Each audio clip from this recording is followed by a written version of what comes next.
ये जिंदगी एक जुआ है जिसमें हम कभी जीत नहीं सकते और ये जुआ हमारे साथ ऊपर वाला खेलता है। हम इसे जीतने की जितनी भी कोशिश करें, अंत में हम सब कुछ हार जाते हैं।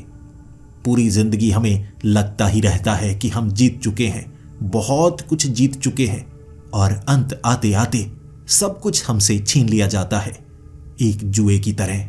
एक समझदार इंसान बहुत जल्दी ये बात समझ जाता है और बेवकूफ इंसान बूढ़ा होने के बाद ये बात समझ पाता है। मैंने इस बात को बचपन में ही समझ लिया था। अगर ये ऐसा जुआ है जो भगवान हमारे साथ खेलता है, तो हम भी तो दुनिया के साथ जुआ खेल ही सकते हैं। तो बचपन में ही मैंने जुआ खेलना शुरू कर दिया था। पहले तो अपनी बस्ती में बाकी बच्चों के साथ जुआ खेला करता था और बार बार हार जाया करता था। कहीं से कुछ कूड़ा करकट उठाकर कुछ रुपए इकट्ठा करता था और वहां जाकर हार जाया करता था। फिर घर खाली हाथ आता और ये सोचता, मेरी किस्मत में हार क्यों लिखी है। और फिर मेरा दिमाग चलने लगता, हार मेरी किस्मत में नहीं है, वो मेरे साथ धोखा करते हैं, तो मुझे भी धोखा सीखना होगा। मैंने ऐसी तरकीब लगाई जिससे मैंने जुए में उन्हें हराया, और ना सिर्फ एक बार हराया बल्कि बार बार मैं उन्हें हराता चला गया, और इस तरह मेरे पास काफी रुपए आ जाते। अब मैं काम नहीं करता बल्कि मैं तो जुआ खेलने लगता, कभी बस्ती के किसी लड़के के साथ तो कभी किसी लड़के के साथ, और किसी तरह उसके रुपए ऐंठ लिया करता था। लेकिन ये सारे रुपए मैं अपने पास नहीं रखता था। सामने वाले से जीतने के बाद कभी कभी अगर मुझे लगे कि सामने वाला ज्यादा ही गरीब है, ज्यादा ही मुश्किल में है, मैं उसकी मदद कर दिया करता था। लेकिन गरीबों की मदद करने से आपको कुछ नहीं मिलता, ये मुझे तब पता लगा जब मैंने किसी की मदद की और उसने मुझे धोखा दे दिया। भले ही जुए में मैं धोखा दिया करता था, लेकिन जिंदगी में मैंने कभी किसी को धोखा नहीं दिया था। बस तब से ही मैं स्वार्थी बन गया और सिर्फ अपने लिए ही सब कुछ करने लगा। अनाथ था ना, इसीलिए जुआ खेलने में और भी आगे बढ़ने लगा और मैं हर किसी से जुए में जीत जाता। मुझे तरकीबें पता थी, कैसे ताश में खेला जाता है, कैसे जीता जाता है, सामने वाले के चेहरे को कैसे पढ़ सकते हैं, उसकी आंखों के अंदर से पत्तों को कैसे देखना है। मैं ये तरकीब सीखता चला गया, जीतता चला गया। और हमारी बस्ती में सब कहने लगे थे कि अयान से तो जीता ही नहीं जा सकता, पता नहीं क्या करता है, आंखें पढ़ लेता है, चेहरा पढ़ लेता है, अरे हाव भाव दिखाता ही नहीं, इससे जीता नहीं जा सकता। और मैं कहता, मुझसे जीतना कोई आसान काम नहीं। धीरे धीरे ना सिर्फ मैं स्वार्थी बन गया था बल्कि मैं तो लालची भी बन गया था। मेहनत नहीं करना चाहता था बल्कि जुए में जीतना चाहता था। जब पहली बार मैं कसीनो गया था ना, वो सिक्योरिटी गार्ड मुझे धक्का देकर बाहर भगा रहे थे कि तुम्हारे पास तो अच्छे कपड़े भी नहीं हैं, रुपए तो क्या ही होंगे। और मैंने उन्हें सबक सिखाया, महंगे वाला सूट लेकर आया था। उसके बाद मैं कसीनो में गया और फिर जब मैं जीता, उन सब का चेहरा उतर चुका था। लेकिन वो खेल थोड़ा मुश्किल था, इसके बावजूद मुझे चेहरा पढ़ना आता था। मुझे हाव भाव से ये समझ में आ जाता था सामने वाला सोच क्या रहा है। मैं दिमाग पढ़ सकता था। ये कोई जादुई शक्ति नहीं है, ये एक तरकीब है। और फिर कसीनो में जीतना मेरे लिए आम बात थी। फिर कसीनो वाले मुझे देखकर ही कह देते कि इसे अंदर मत घुसने दो, ये हमें कंगाल कर देगा, इससे जीता ही नहीं जा सकता। और मैं भेष बदल बदल कर कसीनो में जाता, अलग अलग जगह घूमता और फिर किसी तरह जुआ खेलकर जीत ही जाता। मेरे पास काफी ज्यादा रुपए आ गए थे। धीरे धीरे मैं काफी ज्यादा अमीर हो गया और फिर मैंने इन पैसों का इस्तेमाल किया कुछ छोटे मोटे काम खरीदने में। जब रुपए ज्यादा ही आगे बढ़ने लगे थे, मैंने फैक्ट्री खरीदी, मैंने चलते हुए बिजनेस खरीदे। मेरे पास पैसों की भरमार थी। मैंने कुछ कसीनो भी खोले जहां मुझे कोई हरा ही नहीं सकता था। उसके बाद जब रुपए बहुत ज्यादा आने लगे तो मुझे लगा विदेशों में घूमना चाहिए, ऐसी ऐसी जगह जाना चाहिए जो किसी ने देखी ही ना हो। विदेशों में घूमने की आदत सी हो गई थी, लेकिन अकेले मैं किसी पर भरोसा नहीं कर सकता था। क्या पता कब मुझे कोई धोखा दे दे। और धोखा एक ऐसी चीज है जो सिर्फ अपने देते हैं, लेकिन किसी को अपना बनाओगे ही नहीं तो कोई धोखा दे ही नहीं सकता। लेकिन चाहे देश हो या विदेश हो, मांगने वाले तो नजर आ ही जाते हैं। हर जगह जहां मांगने वाला कोई नजर आ जाए मुझे गुस्सा आने लगता है। भिखारी भीख मांगने लगते हैं, काम नहीं करते, कामचोर कहीं के, और मैं उन्हें 1 रुपया तक नहीं देता, मदद तो दूर दूर तक नहीं। इस बार मैं स्कॉटलैंड में था। स्कॉटलैंड के एक कसिनो से बाहर निकलते वक्त काफी रकम जीता हुआ था मैं, लेकिन उस रकम को वहीं छोड़ आया। जरूरत ही नहीं थी, वो बड़ी रकम नहीं थी ना। अब मेरे पास रुपए की कोई कमी नहीं, लेकिन फिर भी मैं एक सिगरेट पीते हुए अकेले चलता हुआ वहां से अपने होटल की तरफ आ रहा। फिर मेरे मन ने कहा, अरे यार कहीं और से निकलता हूं, यहां तो काफी ज्यादा भीड़ है। भीड़ में चलना पसंद नहीं करता मैं, भीड़ से अलग रहना पसंद करता हूं मैं। इसीलिए एक छोटी सी गली देखी, वहीं से निकलने में समझदारी समझी। सिगरेट पीता पीता वहां से निकल रहा। ईडनबर्ग की जो गलियां हैं ना, बहुत ज्यादा रहस्यमय लगती हैं। यहां पर बड़े बड़े किले भी हैं, छोटी छोटी गलियां भी हैं। छोटी छोटी गलियों में बड़े बड़े घर और बड़ी बड़ी गलियों में छोटे छोटे घर। ऐसी ही एक छोटी सी गली से निकलते वक्त मुझे एक पेड़ के नीचे बैठा एक आदमी नजर आया। देखने में वो भिखारी लग रहा था, और वैसे भी आज का दिन ज्यादा अच्छा नहीं गया था। जीत मेरे लिए आम बात थी, लेकिन आज कुछ मजा नहीं आया। सामने वाला कोई ज्यादा अच्छा था ही नहीं। मुझे लगता है यहां लोग ज्यादा समझदार नहीं हैं। भिखारी के पास से गुजरते वक्त मेरे हाथ में जो बैग था उसमें खाना था। मैंने सोचा था आधा होटल में खाऊंगा, या ऐसा करूंगा इसे यहां कहीं फेंक ही दूंगा, अब क्या थोड़ा थोड़ा ठंडा हो गया होगा। लेकिन भिखारी को देखने के बाद मन में एक बार ख्याल आया, इसे दे दूं, भूखा होगा। फिर मेरे दिमाग ने कहा, नहीं, भूखा है तो मरे, जो काम नहीं करते उनके लिए मरना ही सही है। कोई भीख दे देगा तो उससे क्या ही फायदा होगा। लेकिन एक बात की जा सकती है, अगर मैं इसके साथ जुआ खेलूं, इसे एक मौका दूं कि अगर तुम जीतो, मुझसे ज्यादा बेहतर हुए, फिर मैं ये तुम्हें दे दूंगा। ऐसा करते हैं। मैं उस भिखारी के पास गया, उसने हाथ आगे बढ़ाया और मैंने कहा, नहीं नहीं, देखो खाना मैं सीधे नहीं दूंगा, तुम्हें मेरे साथ खेलना होगा। मैं काफी ज्यादा बोर हो चुका हूं, कोई खेलने वाला मिल नहीं रहा। जुआ खेलोगे? उसने कहा, जुआ खेलना तो आता है, लेकिन मैं खेलना नहीं चाहूंगा। आप अगर खाना देना चाहते हैं तो दे दीजिए, नहीं देना चाहते तो मत दीजिए। मैंने कहा, ऐसे नहीं, तुम भिखारी हो, इतनी अकड़ है तुम में। चलो ये देखो ताश, अगर तुम मुझसे जीत पाए तो खाना तुम्हारा, छोड़ो खाना, ये देखो, ये है 1000 पाउंड। 1000 पाउंड तुम्हारे पास होंगे तो काफी दिन का तुम्हारा राशन आ जाएगा। ये ठीक है, और बदले में मैं तुमसे कुछ नहीं मांग रहा, बस जीतना है तुम्हें, क्या जीत सकते हो। वो मुस्कुराया और कहने लगा, जीता तो जा सकता है, लेकिन आपको अच्छा नहीं लगेगा। मैंने कहा, अच्छा, मुझे अच्छा नहीं लगेगा।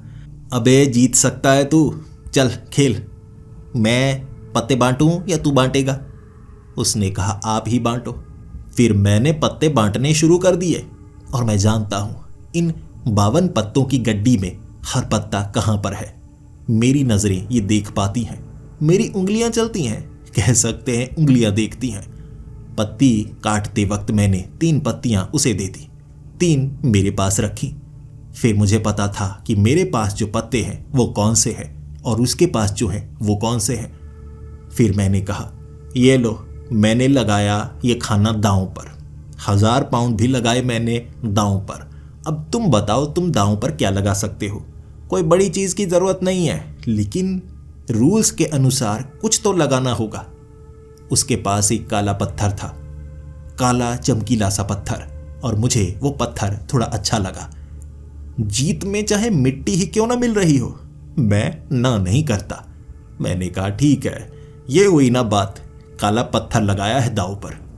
फिर मैंने कहा, और लगाना चाहोगे या पत्ते शो करना चाहोगे? उसने मुस्कुराते हुए कहा, शो। मैंने अपने पत्ते शो कर दिए और कहा, अरे मुझे पता है तुम्हारे पास क्या आया होगा, इसीलिए काला पत्थर मेरा। लेकिन उसने मुझे रोक दिया। फिर जब उसने अपनी पत्तियां दिखाई, उसकी पत्तियां 3 इक्के थे।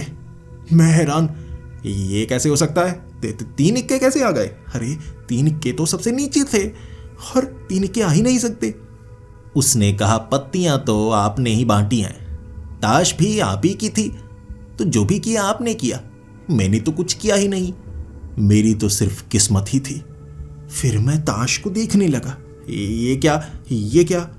मेरी पूरी ताश में सिर्फ इक्के ही इक्के थे। मैं हैरान, ये क्या है? वो मुस्कुराने लगा था और फिर कहने लगा, मैं जीत गया। आपने धोखा देने की कोशिश तो की, लेकिन पूरी की पूरी गड्डी ही बदल गई। लगता है आपका धोखा काम नहीं आया। खाना दीजिए, मुझे भूख लगी है और ये 1000 पाउंड मैं लेना नहीं चाहूंगा। ये आप रखिए, खाना दे दीजिए, मैं ये जीता हुआ हूं। मुझे शर्म आ रही थी। पहली बार ऐसा हुआ कि किसी ने मुझे हरा दिया। यह संभव नहीं है, ये कैसे हो सकता है? मैंने ताश की गड्डी एक तरफ फेंकी और कहा, तुमने कुछ गड़बड़ किया है, धोखा दिया तुमने, धोखा। मुझे कोई धोखा देकर मेरा खाना छीन ले, ऐसा हो नहीं सकता। वैसे मेरे पास पैसों की कमी नहीं है, लेकिन तेरे मुंह में यह खाना पड़ने नहीं दूंगा। मैंने वो जो खाना था ना, पास में गटर का ढक्कन उठाकर उसके बीच फेंक दिया और फिर हंसते हुए कहा, ले ले, वैसे भी तू गटर के पास ही बैठा है, गटर में गिरा हुआ खाना तो खा ही सकता है, तेरा हक है इसमें, मैंने नहीं रखा, यहां से निकाल ले। वो बहुत ज्यादा गुस्से में था। मैं मुस्कुरा रहा था। मैं हार गया था तो खुन्नस इस तरह से निकालना चाहता था। फिर वो कहने लगा, धोखेबाज, शर्त क्यों लगाते हो अगर शर्त पूरी नहीं कर सकते? मैंने कहा, ओ भिखारी, औकात से बाहर निकलने की कोशिश मत कर, एक थप्पड़ मारूंगा, यहीं पे गिरा दूंगा। और कैसे हराया तूने? धोखेबाज भिखारी, देख, तेरे जैसे के पास तो मैं आता तक नहीं। अबे बदबू आ रही है तुझसे, और तुझे क्या लगता है ऐसा वैसा खाना खाऊंगा मैं? अरे तेरे जैसे की सांस भी खाने पर पड़ जाए वैसा खाना खाता नहीं मैं, मुझे फर्क ही नहीं पड़ता। चल खा ले गटर से निकाल के, तेरी औकात इसी में है। वो सामने मेरे चेहरे को देखे जा रहा था। फिर मैं आगे की तरफ बढ़ने लगा। वो उठा और कहने लगा, जिस चीज का घमंड है तुम्हें, वो चीज का इस्तेमाल तुम कर नहीं पाओगे। आओगे मेरे पास वापस ये कहते हुए कि मुझे यहां से बाहर निकाल दो, लेकिन तुम्हें जुए पर घमंड है ना, तो जीत कर लेकर आओ। सिर्फ 1000 पाउंड, 1000 पाउंड जीत कर लेकर आओ, तब मैं तुम्हें यहां से बाहर जाने का रास्ता बताऊंगा। मैं उसकी तरफ देख रहा। मैंने उंगली को माथे के पास घुमाया और कहा, अबे पागल हो गया है क्या? मैं तो जा ही रहा हूं, तेरे पास क्यों आऊंगा, भिखारी कहीं का। फिर मैं आगे की तरफ बढ़ने लगा। इस रास्ते के बारे में मुझे ज्यादा नहीं पता था। मैं एक गली के अंदर घुसा। मुझे बाहर जाने का कोई रास्ता नजर ही नहीं आया। उस गली के बिल्कुल अंत में 3 लोग खड़े थे। वो तीनों ने रास्ता रोका हुआ। मैं वहां से आगे तो बढ़ता, लेकिन कभी कभी ऐसी जगह पर चोर लुटेरे होते हैं, जब आप करीब से निकलो आपको चाकू घोंपकर कुछ न कुछ चुराने की कोशिश करते हैं। मेरे पास फोन था, मेरे पास कुछ सिक्के थे, मेरे पास पाउंड नहीं थे, लेकिन फिर भी अकाउंट में बहुत कुछ था। ब्लैकमेल करके वो मुझसे छीन सकते थे। मैंने पीछे की तरफ पैर रखा। वो तीनों मेरी तरफ बढ़ने लगे। तब मैं समझ गया ये मेरा पीछा कर रहे हैं। अरे यार, वो भिखारी कोई चोर वोर तो नहीं। फिर मैं दूसरी गली में घुसा। वो मेरे पीछे भागने लगे, मैं भी भागने लगा। मैं चीखने लगा, हेल्प हेल्प। मेरी ये आवाज़ सुनकर कोई अपने घर से बाहर नहीं निकला, लेकिन उन तीनों ने मुझे एक चौराहे के पास घेर लिया। वो 3 थे। 3 रास्तों पर वो तीनों खड़े हो गए और पीछे से तो मैं आया था। मुझे लगा मैं पीछे जाऊंगा तो बच जाऊंगा, लेकिन उनकी भागने की रफ्तार बहुत तेज। पकड़ लिया उन्होंने। जब मैंने उन्हें बड़े करीब से देखा, वो हड्डियों के ऊपर चढ़े हुए कपड़े के समान थे। वो शरीर उनका हड्डियों से बना, मांस तो था ही नहीं। वो मुझे पकड़ने की कोशिश कर रहे। मैंने धक्का दिया एक को, एक की ऊपरी खोपड़ी नीचे गिर गई। फिर उसका शरीर मुझे पकड़ रहा। मैंने जोर से दूसरे को धक्का दिया तो उसकी हड्डियां बिखर गई, नीचे बिखर गई। वो हिल रही थी हड्डियां जैसे कोई जादू हो। मैं उन तीनों को धक्का देकर वहां से भागा। मैं जान गया था ईडनबर्ग की गलियों में रहस्य है, लेकिन ऐसा, ये क्या कंकाल नुमा मानव मेरे पीछे पड़ गए थे। मैं पीछे की तरफ भागा और एक और गली जब मुझे नजर आई, मुझे लगा मैं यहां से निकलता हूं, आगे सड़क होगी, कोई ना कोई टैक्सी मिल जाएगी, मैं टैक्सी में बैठता हूं। ये अकेली सड़क में मुझे आना नहीं चाहिए था। लेकिन उन गलियों से बाहर निकलने का कोई रास्ता ही नहीं मिल रहा। वो गलियां भूल भुलैया की तरह थी। घूम फिरकर मैं वही चौराहे के पास आ रहा। मैं किसी से मदद चाहता था, इसीलिए मैंने एक घर का दरवाजा खटखटाया। रात का वक्त था, शायद सब सो ही रहे होंगे। दरवाजा कुछ समय खटखटाया तो एक आदमी बाहर की तरफ आया। उसने सफेद रंग का सूट पहना हुआ।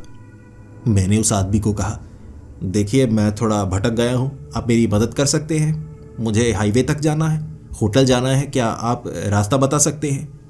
उसने कहा, रास्ता तो मुझे नहीं पता। मैंने फिर उसे कहा, 1000 पाउंड। 1000 पाउंड दूंगा अगर तुम मुझे मेरे होटल तक छोड़ कर आते हो। इतनी कीमत ठीक रहेगी ना? उसने कहा, हाँ हाँ, तो चलो गाड़ी में बैठो। फिर मैं मुस्कुराया। कीमत है हर चीज़ की, कभी भी कहीं भी किसी से भी मदद ले सकते हो। उस आदमी ने गैरेज से अपनी गाड़ी निकाली। बहुत पुरानी गाड़ी थी उसकी।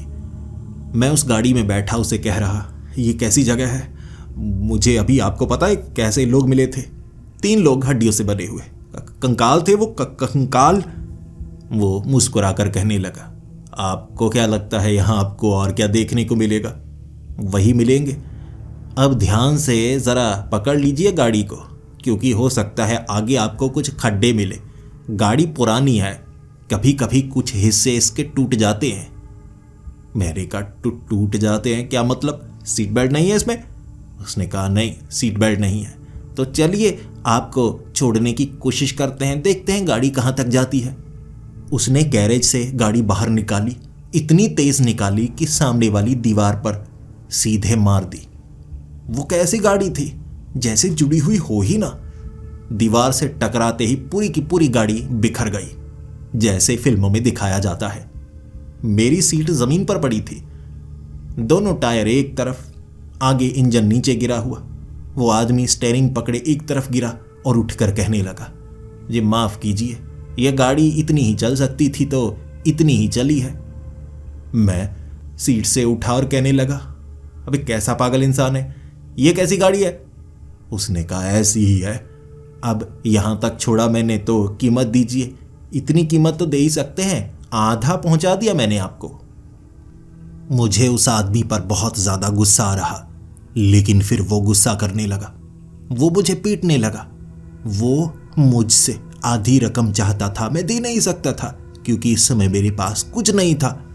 वो मुझे पीटने लगा। मैं आगे आगे भागा और आगे वाली गलियों से खिसक कर मुझे लगा मैं वापस वहीं से निकलता हूं।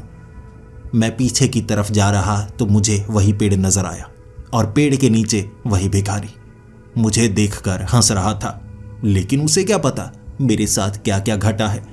मैं पीछे वाले रास्ते से क्राउडेड प्लेस पर पहुंच जाऊंगा और आगे कसिनो से सीधा होटल की तरफ निकलूंगा।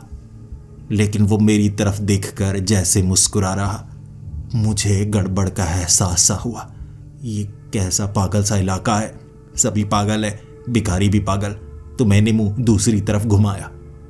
फिर मैं आगे की तरफ निकला तो वहां वो सड़क थी ही नहीं, फिर से गलियां ही गलियां। ऐसा लगा जैसे मैं भटक गया हूं। ऐसी ऐसी सड़कें कि बाहर निकलने का रास्ता पता ही नहीं, और वहां कोई था ही नहीं, बिल्कुल खाली।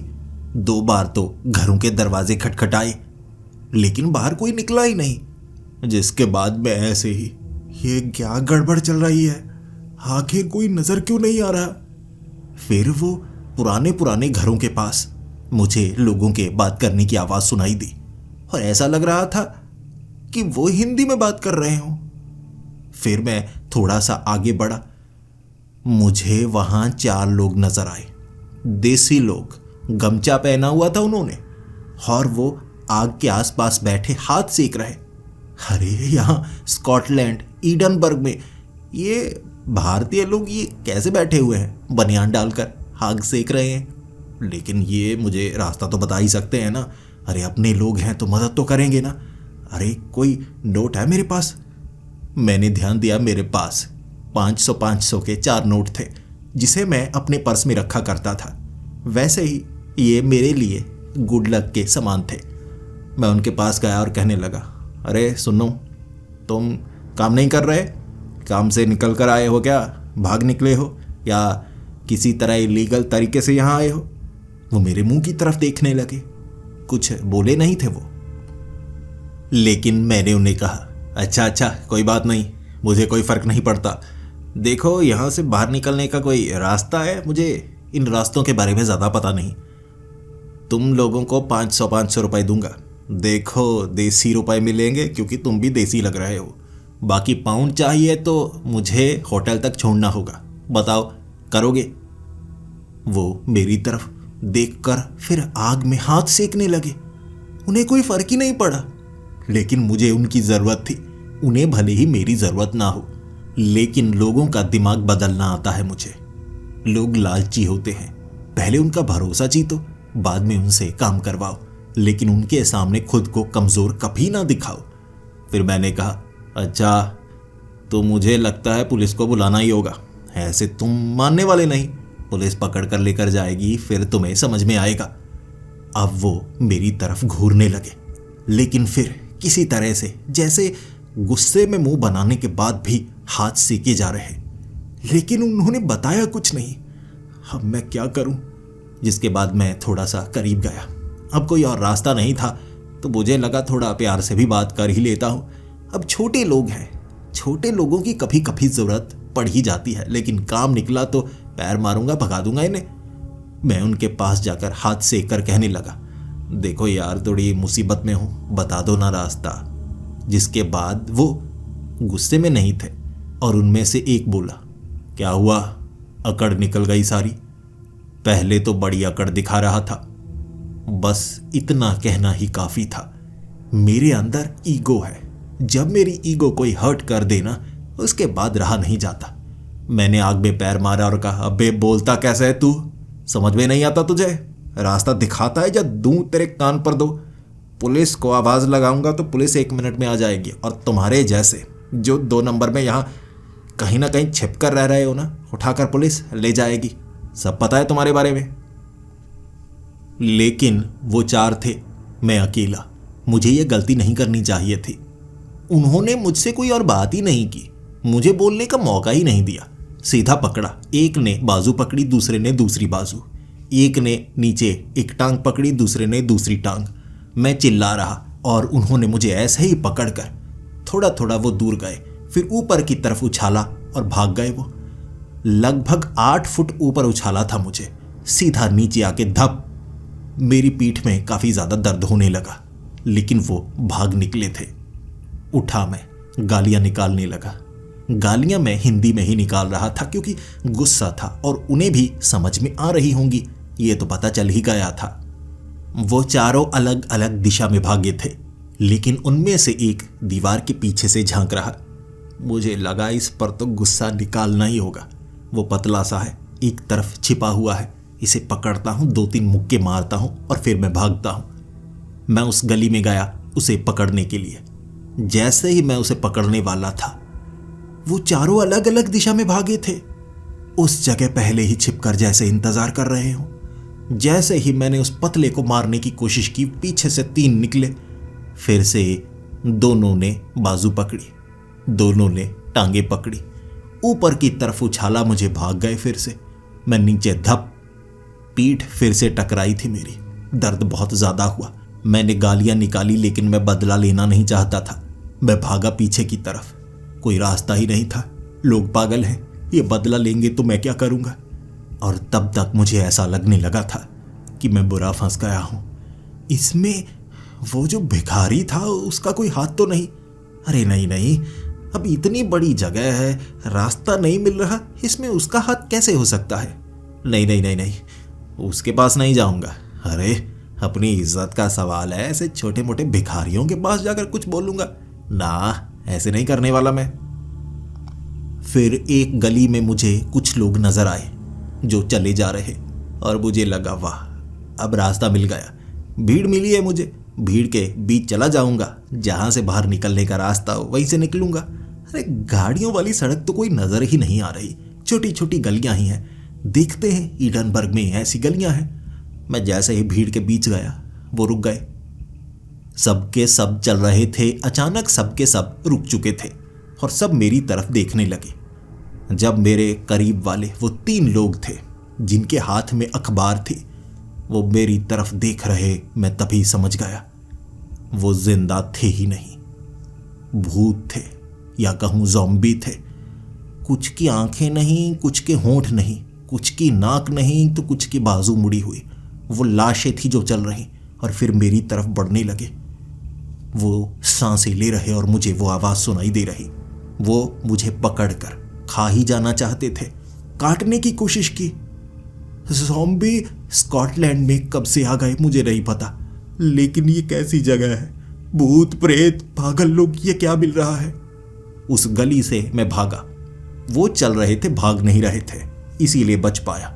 और तब मैं समझ गया वो जो आदमी है ना, कुछ तो गड़बड़ है। वो भिखारी को मैंने खाना नहीं दिया, गटर में फेंक दिया। अब क्या करूं? उसके पास चलता हूं, सीधे सीधे माफी मांगूंगा। वैसे माफी मांगना पसंद नहीं, लेकिन होता है कभी कभी। चलो माफी मांगूंगा, एक बार मुसीबत से बाहर निकलूं। बस कभी कभी माफी मांगने में ही समझदारी होती है। बच जाऊंगा बस, फिर क्या, निकल जाऊंगा, किसी को पता तक नहीं चलेगा। उसके बाद मैं वापिस उसी भिखारी के पास पहुंचा। वो मुस्कुरा रहा था और अंदर से मुझे खुन्नस आ रही। कमीना मुझ पर हंस रहा है। पता है उसे मेरे साथ क्या हो रहा है, यकीनन पता है। मैं उसके करीब गया और कहने लगा, ये तुमने किया ना, सच बताओ, ये तुमने किया ना, जो ये हो रहा है, मुझे रास्ता क्यों नहीं मिल रहा, तुमने किया ना ये। वो मुस्कुराता जा रहा और फिर उसने कहा था मैंने, घमंड टूटेगा तुम्हारा। जिस तरह के तुम हो, तुम्हारी यही सज़ा है। मैंने कहा, देखो अब बड़ों की तरह बात करते हैं ना, समझदार सभ्य लोगों की तरह। जैसे भी मैं अकड़ू नहीं हूँ, मुझे घमंड नहीं है, लेकिन दिन ही बुरा है मेरा। देखो कसीनो में मैं बुरी तरह हारा, जो था सब कुछ हार चुका हूँ मैं। मेरे पास कुछ नहीं है तो दिमाग मेरा घूम चुका है। मुझे पूरी दुनिया पर गुस्सा था। यार तुम पर गुस्सा निकाल दिया, मुझे माफ़ कर दो। उसने कहा, नहीं, तुम्हारे बारे में सब कुछ जानता हूँ मैं। हारे नहीं, तुम जीते हो, लेकिन घमंड ऐसा कि वो जो पाउंड तुम वहीं छोड़कर आ गए, अब यहाँ भी नीचा दिखाते हो, हर वक्त नीचा दिखाते हो। हुनर है तुम में, लोगों का दिमाग पढ़ने का, आंखें पढ़ने का, लेकिन गलत फ़ायदा उठाते हो। मैंने कहा, नहीं देखो, मुझे यहाँ से निकाल दो ना, अब इतना भी क्या बदला लेना, वहाँ मैं काफ़ी पिट चुका हूँ, अब माफ़ कर दो ना मुझे। उसने कहा, नहीं, तुम्हारे हुनर का घमंड भी तोड़ना है। तुम 1000 पाउंड जीत कर लेकर आओ, किसी से जुआ खेलो, किसी कसीनो में जाओ, यहाँ से बाहर नहीं निकल सकते। यहीं के लोगों से जीतना होगा 1000 पाउंड। मेरे पास 1000 पाउंड लेकर आओ, बाहर जाने दूंगा। चाहे सीधे तरीके से जीतो, घमंड के साथ जीतो, यहाँ मुझे आकर गालियाँ निकाल देना, लेकिन 1000 पाउंड लेकर आओ, मैं तुम्हें बाहर जाने का रास्ता दिखा दूंगा। जिसके बाद मैंने उससे कहा, देखो ये घर है, जुआ कैसे खेलूँगा, मुझे जुआ खेलना आता है, यकीन करो मुझे कोई नहीं हरा सकता, लेकिन यहाँ 1000 पाउंड में छीनूं चुराऊं क्या करूं। उसने कहा, चोरी करने की तो सोचना तक नहीं, चोरी नहीं कर पाओगे, लेकिन जुआ खेलने के लिए किसी को भी कहोगे वो तैयार हो जाएगा, एक खेल की तरह। उसे कुछ तुम दोगे, उससे कुछ तुम लोगे, लेकिन जुए के जरिए। 1000 पाउंड जीत कर आओ, आगे तुम्हें जुआ घर मिलेंगे, कसीनो, बड़े छोटे हर तरह के, वो रास्ता है। जीत कर ले आओ तो यहाँ 1000 पाउंड रखो और चले जाओ। फिर मैं उठा और कहने लगा, अगर मैं जीत कर लेकर आया तो गालियाँ सुनोगे? उसने मुस्कुराते हुए कहा, हाँ, गाली निकाल देना या कुछ भी कर देना, 1000 पाउंड लेकर आओ। मैंने कहा, ठीक है, फिर देख फिर देख मैं क्यों एक बहुत बड़ा जुआरी हूं, देखता रह जाएगा, सबको नंगा कर दूंगा, नंगा। मैं आगे की तरफ बढ़ा तो वो मुस्कुरा रहा और मुझे कुछ न कुछ गड़बड़ का एहसास हो रहा। ये अलग सी जगह है, ऐसा लग रहा है किसी ताकत के कारण बाहर जाने का मुझे रास्ता नहीं मिल रहा, लेकिन जीत तो सकता हूं ना। उसने कहा है, रास्ता दिखाया है, तो देखता हूं आगे कोई कसीनो, जुआ घर, कुछ ना कुछ तो मिलेगा ही। और जैसे ही आगे वाली गली में मैंने देखा, वहां तो बाजार बना हुआ था, और ऐसा बाजार था जहां कई लोग थे। वहां मुझे एक तरफ जुआ घर भी नजर आ गया, लेकिन गली है, अरे बाहर जाने का रास्ता, ये तो अच्छी बात, जुआ क्यों खेलूं, मुझे तो रास्ता ही मिल गया। लेकिन वो गली आगे से बंद थी, बाहर जाने का कोई रास्ता नहीं। यहां भीड़ तो लगी है, लेकिन पीछे आता हुआ तो मुझे कोई नजर नहीं आया था। यार अब भी मैं वहीं पर हूं, जुआ तो खेलना होगा। कोई बात नहीं, जुआ खेलूंगा भी और जीतूंगा भी। मैं जुआ घर में घुस चुका था। आगे लगा था एक टेबल और मैं एक कुर्सी पर जाकर बैठा और अपनी बाजू पीछे की तरफ करके कहने लगा, है कोई खेलने वाला या सब ऐसा ही है यहाँ पे? सबसे पहला नियम, सामने वाले को ऐसा दिखाओ जैसे कि तुम बहुत बड़े विजेता हो। आंखों में चमक दिखनी चाहिए। सामने वाला जीतने से पहले ही हार चुका होता है। तब उस जुआ घर में 3 लोग आए और उस टेबल के तीनों तरफ बैठ गए। इतने अजीब लोग थे, चेहरे पूरी तरह से काले थे उनके, जिंदा तो लग ही नहीं रहे थे। आंखें भी पूरी काली, पुतलियां भी पूरी तरह से काली। मेरे तो रोंगटे खड़े हो रहे। मैं जल्दी से कुर्सी से उठा, 2 लोगों ने पकड़ा और फिर से मुझे बिठा दिया और सामने वाला बोलने लगा, अगर खेल शुरू हो जाए तो तुम उठ नहीं सकते, खेल तो पूरा खेलना होगा। ताश की गड्डी तुम निकालोगे या हम लेकर आए? मैं तब हैरान सा, डरा हुआ। मैंने ताश की गड्डी निकाली और कहा, मैं पत्ते बांटूं? उन्होंने कहा, बांटो, लेकिन दांव पर लगेगा क्या? मैंने अपना पर्स निकाला और सामने रख दिया। मैं हमेशा ऐसा ही करता हूं कि पर्स में जो भी है वो दांव पर, लेकिन पर्स में ज़्यादा कुछ था ही नहीं और खोलने में किसी को दूंगा नहीं। फिर मैंने कहा, ये लो पर्स, जो भी वो सब तुम्हारा। अब तुम बताओ क्या दांव पर लगाओगे? मुझे कम से कम 1000 पाउंड चाहिए। हर एक ने 1000 पाउंड रख दिया, यानी कि 3000 पाउंड। एक ही दांव में मैं तीनों जीत लूंगा, ये सोचकर मैं पत्ते बांटने लगा था। मैंने पत्ते बांटे और मुझे पता था सामने मैंने कौन से पत्ते बांटे हैं, लेकिन वो भिखारी ने भी कुछ अजीब ही किया था और ये लोग भी कुछ अजीब ही लग रहे हैं। जिसके बाद वो कहने लगे, नियम क्या है? मैंने कहा, जो बड़े पत्ते लाएगा वो जीतेगा, जब शो कहोगे तब शो हो जाएगा। तब पत्ते बांटे जा चुके थे और तीनों बोल पड़े, शो दिखाओ जिसके पास बड़े पत्ते। मैंने कहा, तो तुम शुरू करो। सबसे पहले वाले ने पत्ते निकाले, 3 दुक्की, यानी 3 2 नंबर वाले पत्ते, और मैं मुस्कुराया, ये तो गया। फिर दूसरा, उसके पास 3 3 थे, यानी तिक्के। मैं फिर से मुस्कुराया, ये भी गया नीचे। फिर तीसरे के पास 3 चौकी थी। मैं हंसा, अरे तुम तो सभी गए, नीचे वाले सारे पत्ते तो तुम्हारे पास हैं, मुझे जो भी आए, मतलब मैं तो जीतूंगा ही। फिर मैंने अपने पत्ते निकाले, मेरे पत्ते खाली थे, लेकिन मेरी ताश की गड्डी में खाली पत्ते तो थे ही नहीं। ये क्या खाली पत्ते? वो हंसने लगे यानी कि तेरा तो सबसे नीचे। मैंने कहा, नहीं नहीं, ऐसे नहीं होता, दुक्की से नीचे इक्के सबसे बड़े होते हैं। लेकिन मैं जीता, ये कैसे? ये तो इक्के होने चाहिए थे। मैंने पूरी ताश की गड्डी देखी, पूरी ताश की गड्डी खाली। फिर वो कहने लगे, अब ये पर्स हमारा। मैं करता तो क्या करता, नहीं नहीं नहीं, मेरे क्रेडिट कार्ड, डेबिट कार्ड सब कुछ उसी में थे, बाकी 500 वाले नोट, कुछ तस्वीरें। मुझे लगा था मैं हारूंगा ही नहीं, लेकिन मैं हार चुका था। सामने उस आदमी ने जब मेरा पर्स खोला, उसमें 500 के नोट एक तरफ फेंके और कहने लगा, यह तो खाली है। बाकी भी कहने लगे, खाली पर्स, ये तो धोखा है। हमने हजार हजार पाउंड दांव पर लगाए। हमें लगा इसके पर्स में ज्यादा ही होंगे, लेकिन इसमें कुछ नहीं। मैंने कहा वो तो खेलने से पहले सोचना चाहिए था। उन्होंने कहा नहीं, जुआ घर के कुछ नियम हैं, धोखेबाज को सजा मिलती है, 2 सजा। उन दोनों ने मेरी बाजुओं को पकड़ लिया, मुझे कुर्सी पर जोर से बिठाया और सामने वाला वो आदमी टेबल पर चढ़ा। पटैक पटैक 10 झापड़ मारे मेरे, इतनी जोर से कि निशान छप गए।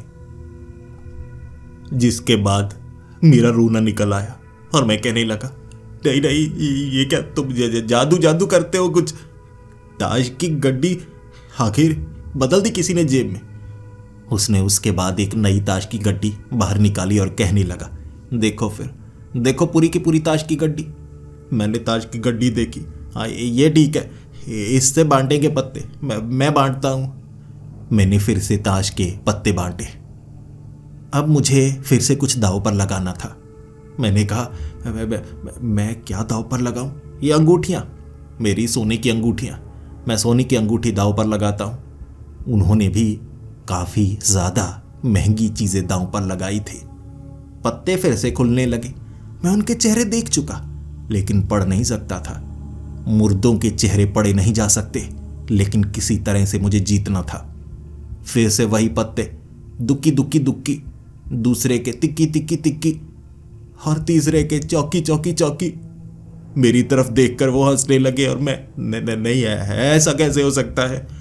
मुझे पता लग जाता है कौन सा पत्ता है, लेकिन मैंने खुद पत्ते बांटे और जब अपने पत्ते निकाले, मेरे पत्ते सपाट, कुछ नहीं था, खाली। ये कैसे? मैंने पूरी गड्डी उठाई, पूरी गड्डी खाली थी। जादू, तुम जादू कर रहे हो। 2 लोगों ने मेरी 2 बाजुओं को पकड़ा, मुझे कुर्सी पर बिठा दिया। सामने से वो टेबल पर चढ़ा। पटैक पटैक 10 झापड़ मारे थे। गाल दोनों तरफ सूज गई थी मेरी। जिसके बाद दोनों ने छोड़ा और कहने लगे, चलो फिर एक और गेम लगाते हैं। मैंने कहा, नहीं, गेम मैं नहीं लगाऊंगा। कैसे लोगे? मारते बहुत है। मैं भागा वहां से। उन्होंने मुझे रोकने की कोशिश की, बहलाने की कोशिश की, लेकिन मैं फंसने वाला नहीं था। ये तो भूत प्रेत हैं, ये तो जादू दिखाते हैं, गड्डी बदल देते हैं। मैं भागू यहां से। मैं भागा। उसके बाद 1000 पाउंड मुझे लेकर तो आने ही थे, लेकिन मैं सीधा भागकर पहुंचा भिखारी के पास और हाथ जोड़कर कहने लगा, देखो मैंने जो भी तुम्हारे साथ किया, मैं पाँव पड़ने को तैयार हूं। देखो बहुत पिट चुका हूं, टूट गया घमंड मेरा, नहीं जीत सकता। मैं चीटिंग किया करता था, लेकिन सामने वाला तो बहुत आगे निकल गया। वो तुम्हारे जैसे है ना भूत? उसने कहा, नहीं, मेरे जैसे नहीं है, मैं भूत नहीं हूं। और फिर उसने अपना असली चेहरा दिखाया। वो एक जिन्न था, बड़ा भयानक दिखने वाला, लेकिन मुस्कुराता हुआ। मैंने कहा, तो तुम जिन्न हो तो यहां भिखारी बनकर क्यों बैठे हुए थे? तुम्हें खाने की क्या जरूरत? उसने कहा, हर किसी की मजबूरी होती है। अब तुम ही देख लो, तुम कैसे मजबूरों की तरह यहां फंसे हो, क्योंकि जहां तुम हो वो तुम्हारी दुनिया नहीं। अपनी दुनिया के शेर हो तुम, लेकिन यहां पर नहीं। उसी तरह से मैं तुम्हारी दुनिया में, तो मुझे भी कुछ नियम और कानून मानने थे ना, तो फंसा हुआ मैं इंसानों की तरह जी रहा। लेकिन तुमने कर दी गलती। माफी ऐसे नहीं मिलेगी, नियम तो नियम। 1000 पाउंड जीत कर आओ। मैंने कहा, 1000 पाउंड कैसे जीतूं? उसने कहा, करो कोशिश। जुआ घर हैं, लोग हैं, ठगो उन्हें। जुआ खेलो तुम, जुआ खेलने में माहिर होना। उसने मुझे भेजा आगे। अब किसी से तो जीतना था, कोई ना कोई तो मिलेगा मजबूर, जीत जाऊंगा उससे। एक घर में मुझे लोगों की आवाज आ रही और ये बुजुर्ग लग रहे। जैसे ही घर में मैं घुसा, वो बुजुर्ग जरूर थे, लेकिन वो जिंदा लोग नहीं थे, वो प्रेत आत्माएं थे। मैं थोड़ा सा डरा और उनमें से एक आदमी कहने लगा, डरो मत। डर क्यों रहे हो? ये पूरी जगह में हम जैसे ही मिलेंगे और तुम्हें सूंघ सकता हूं मैं। जिंदा हो ना तुम? आओ, खेलोगे जुआ? मैं घबराते हुए, हाँ मैं जुआ खेलना चाहता हूं। तुम्हें कैसे पता? उसने कहा, जुए में जीतना आसान होता है ना। यहां कोई इंसान फंसा है, उसे चीजों की जरूरत तो होगी। तो आओ, लेकिन दांव पर कुछ छोटी मोटी चीजें लगेंगी पहले, क्योंकि हमें भरोसा नहीं। मैंने कहा ठीक है। तब वहां वो डाइस फेंक रहे थे और कह रहे कौन सा नंबर मांगोगे। मुझे लगा यहां तो शायद मैं जीत ही सकता हूं, लेकिन कीमत छोटी लगाऊंगा। मैं थप्पड़ खाना नहीं चाहता। मेरी जेब में एक टोमेटो केचप का पैकेट पड़ा था। मैंने सामने रखा और शर्मिंदा सा होकर, ये है मेरे पास। वो मुस्कुराए, ठीक है ना, ये भी ठीक है, जो भी दांव पर लगाया जा सकता है। खाने की चीजें दांव पर लग रही हैं तो हम भी खाने की चीजें दांव पर लगाएंगे। रखो सभी मट्ठी, चाय के साथ मट्ठी रखो, मैं भी रखता हूं। 3 बूढ़े थे, तीनों ने चाय के साथ मट्ठी रखी। मैं पशुपेश में पड़ा, जीत भी गया तो मिलेगा क्या, मट्ठी, चाय के साथ मट्ठी। लेकिन जीतना जरूरी था मेरे लिए। मैं उनके साथ जुआ खेलने लगा। उनके चेहरे पढ़े जा सकते थे। वो प्रीत आत्माएं थी, लेकिन वो बूढ़े लोग मेरी चाल में फंस गए। लेकिन जीता क्या मैंने, मट्ठी। लेकिन मैं छोड़ना नहीं चाहता था। अगर मैं किसी रेस्टोरेंट में जाता, सस्ती चीजों की तरफ देखा तक नहीं करता था। इन चीजों से उब गया था मैं। लेकिन अब बहुत भूखा था मैं, पिट चुका था, तो वो मट्ठी मैंने अपनी जेब में डाल ली। जिसके बाद वो मुस्कुराने लगे और कहने लगे, अब दाव पर क्या लगाओगे, सारी मट्ठी लगा दो, हम और मट्ठी लेकर आते हैं। मैं थोड़ा सोचने लगा, नहीं, ये धोखेबाज है, हरा देंगे। मैं टोमेटो केचप का ये पाउच लगाना चाहूंगा। वो मुस्कुराए और फिर उन्होंने दांव पर लगाया केला। एक एक करके केला रखा उन्होंने टेबल पर।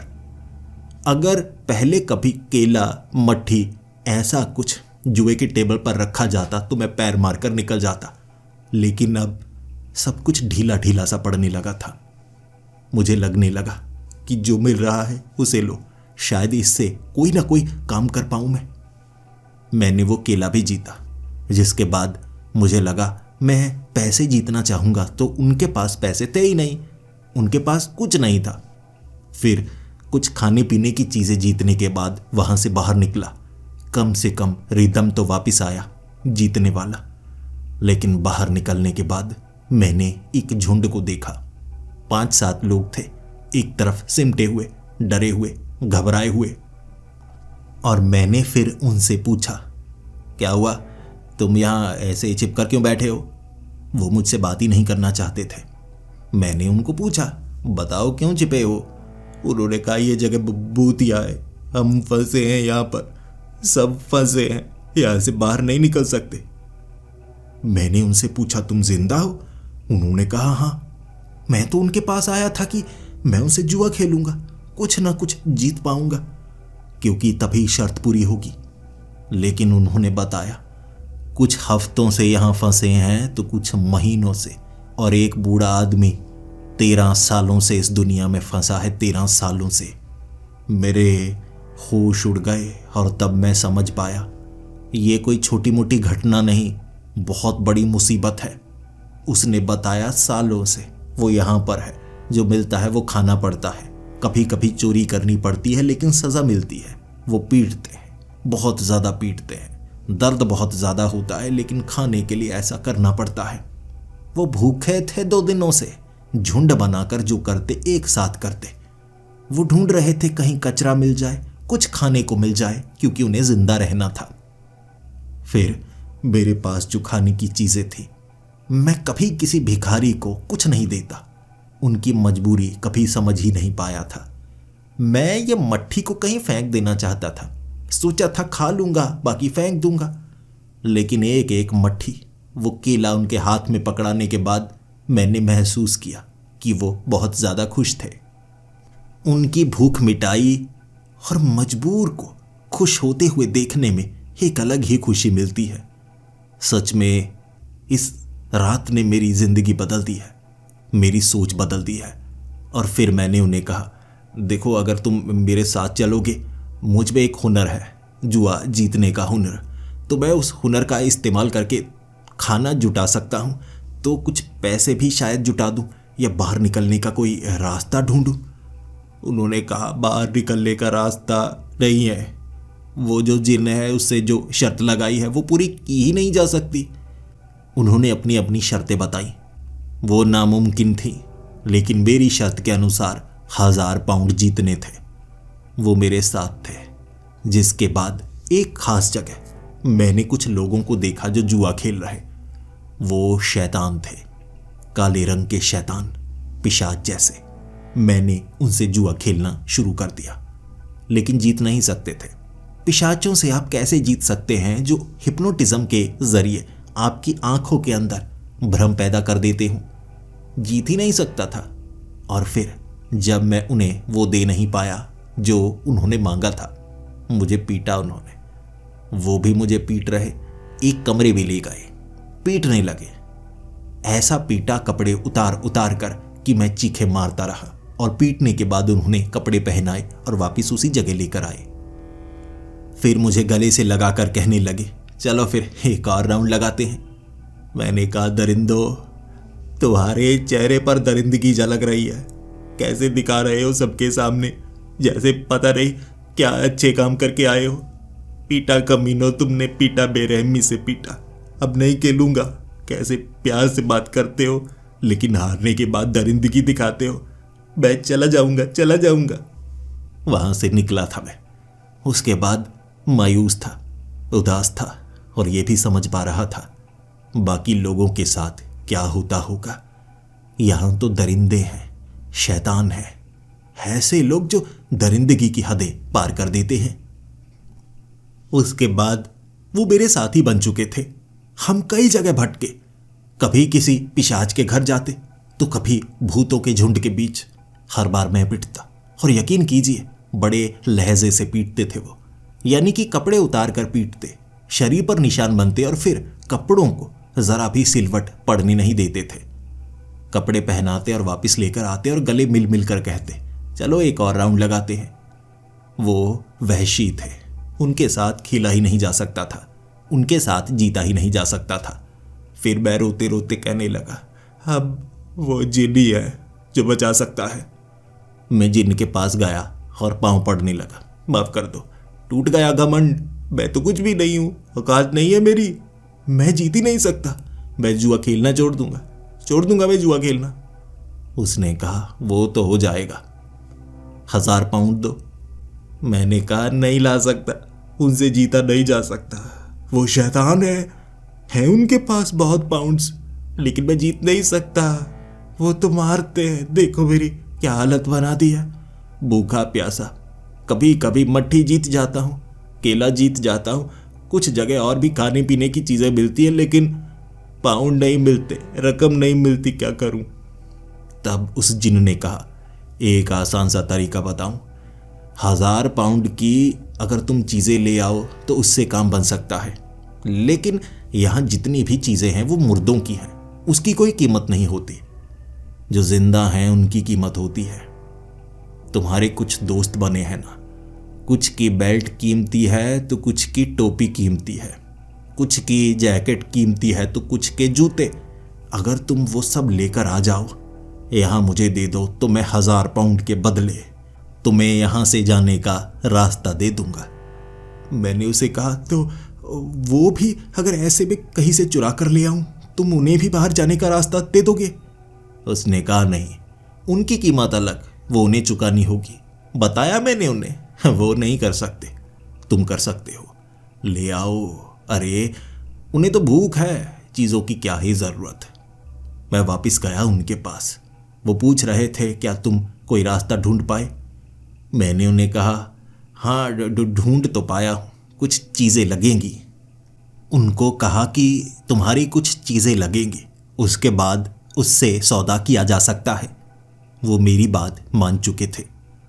उन्होंने अपने जूते दिए, अपने कपड़े दिए।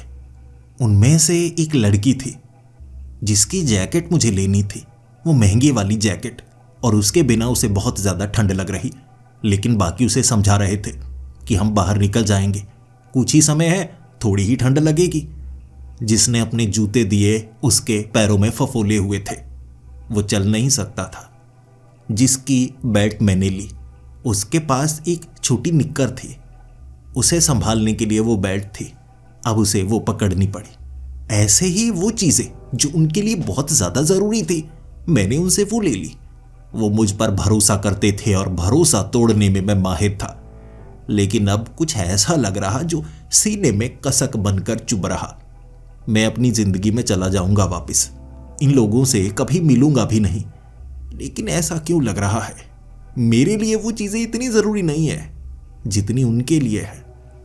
मैं उस जिन्न के सामने खड़ा था और उसने कहा, दो, ये वो रास्ता, चले जाओ इस रास्ते से, सीधा इडनबर्ग के सड़क तक पहुंच जाओगे, बस निकलो निकलो, जल्दी करो।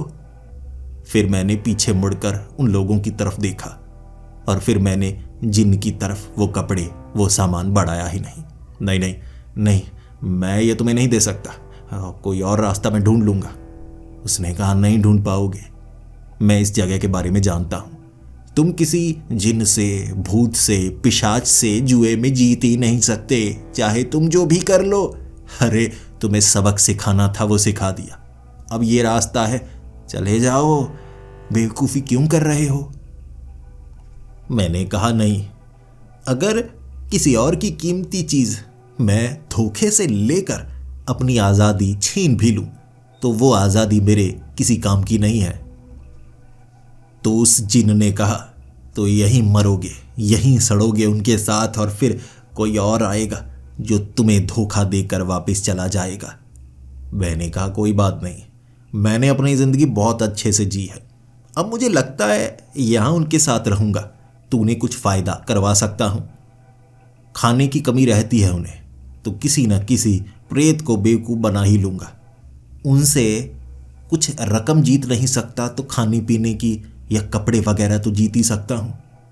मेरे लिए तो चलो नर्क है, उनके लिए कम से कम नर्क बनने नहीं दूंगा, धोखा नहीं दूंगा मैं उन्हें। वो सामान मैंने उन्हें वापस कर दिया। वो पूछ रहे थे, ऐसा क्यों, क्या जिन्न ने मना कर दिया? मैंने उन्हें पूरा सच बता दिया। लालच थी, मैं ऐसा ही हूं, बचपन से ऐसा ही हूं, धोखा देकर ही जीता हूं, लेकिन अब बदलना चाहता हूं। मैं तुम्हें धोखा नहीं दूंगा। उन्होंने जैसे ही कपड़े लिए उनका रूप बदल गया। वो सब के सब जिन्नाती थे और वो जिन्न मेरे पीछे आकर खड़ा हुआ और कंधे पर हाथ रखकर कहने लगा, बस यही बदलाव चाहिए था, आ गया तुम में बदलाव। सजा का मतलब बदलना होता है ताकि सामने वाले को गलती का एहसास हो, वो खुद को बदले। वैसी सजा उसे मिलनी चाहिए और तुम्हें वैसी सजा मिली। माफ करना, थोड़ी चोट भी लगी, लेकिन तुम्हारे अंदर वो बदलाव आ ही गया। किसी भी रास्ते से चले जाओ, बाहर चले जाओगे तुम्हारी आजादी। मैं वहां से जब बाहर जा रहा, सच बताऊं, ये जगह मुझे बदलाव की तरह महसूस हो रही और आगे वाली भीड़ अचानक ही मुझे नजर आने लगी और पीछे वाली गली गायब हो गई। मैं इडनबर्ग में था, वहां गाड़ियां चल रही थी, लोग थे। वो प्रेत नहीं थे, वो भूत नहीं थे, वो जिन्नात नहीं थे, वो साधारण लोग। और उसके बाद मेरी जिंदगी पूरी तरह से बदल गई। सबसे पहले तो मैंने जुआ खेलना छोड़ा, क्योंकि जुए की लत मुझे बर्बाद कर रही थी, मुझे एक बहुत ही अहंकारी इंसान बना रही थी। मैंने वो बदलाव लाया और उसके बाद लोगों की मदद करने में मुझे मजा ही बहुत आता। लेकिन मैं मुफ्त में मदद नहीं करता, हर किसी की जिंदगी मुझे बदलना अच्छा लग रहा था। बिजनेस तो था ही बड़ा, तो मुझे किसी चीज की कभी कमी हुई ही नहीं।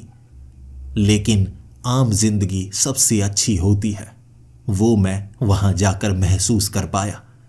लोग जिनकी कोई मदद नहीं करता, मैं उनकी मदद करता हूं। और मेरी वो कहानी जिससे मुझ में बदलाव आया, उस पर कोई यकीन करता ही नहीं। सच्ची बात है ये, मैं जीता था वहां। मट्ठी और केला सुनने में मजाकिया लगता है ना, लेकिन मेरा स्वभाव बदल दिया उस जिन्न ने।